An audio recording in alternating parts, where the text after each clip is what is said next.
Let's talk about the Poisson ratio, which Simeon Denis Poisson came out with in 1827. It's also sometimes referred to as the Poisson coefficient or the coefficient de Poisson.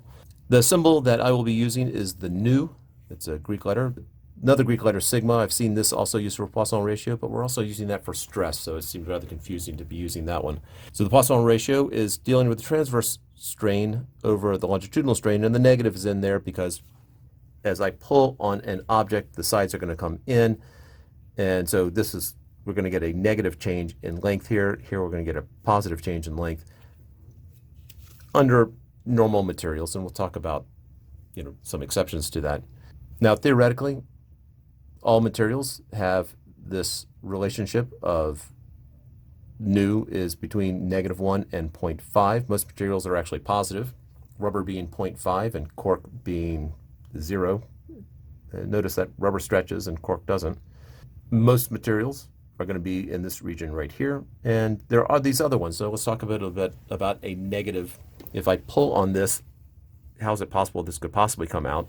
And so if I have a bond structure that looks something like this, as I pull on it, these sides will now straighten out, and you'll end up with this. And so it not only does it expand longitudinally, but it expands in the lateral direction as well.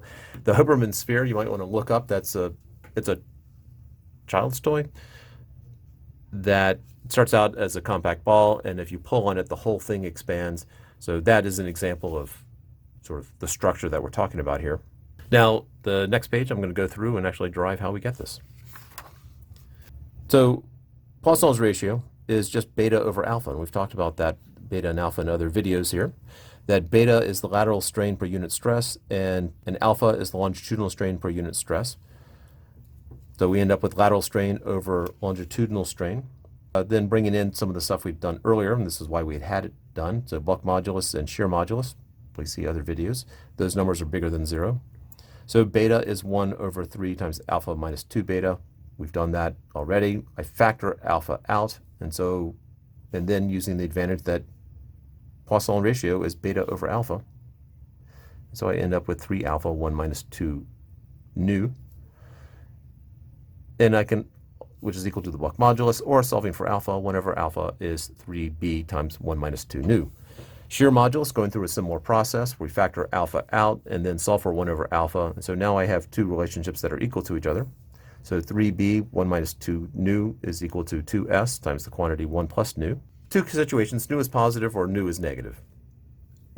Nu could be 0, but if it's 0, we've already identified it. So if nu is positive, this whole term must be positive because the shear modulus is positive, and if nu is a positive number, 1 plus a positive number is a positive number. So if the right-hand side is positive, the left-hand side is positive.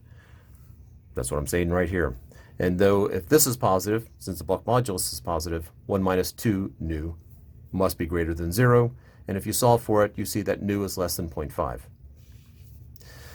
Now, the other alternative, nu is negative. And if nu is negative, well, this is -2 times a negative number, which makes that positive. So we're doing 1 plus something. And so this whole term must be positive. Therefore, this has to be positive. And so 2s times 1 plus nu has to be greater than 0.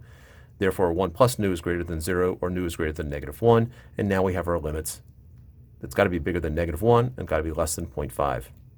So theoretically, those are the limits. And again, most of the time it is positive, but there are some exceptions for negatives.